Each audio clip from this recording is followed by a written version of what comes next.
People like me don't feel anything. Is that right? You think you have the market cornered on human suffering? Well, let me tell you something about people like me. People like me feel lost and little and ugly and dispensable. People like me have husbands screwing someone else far more perfect than me. People like me have sons who hate them. And I scream and scream horrible things to him. He's 7 years old because he doesn't want to get in the car at the end of the day.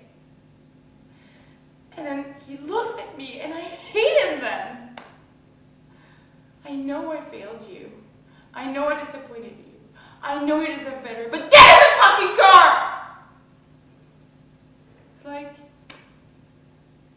every morning I wake up and I failed.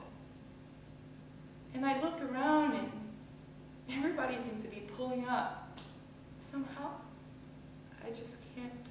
I can't. No matter how hard I try. Sometimes, I just think I'll never be enough.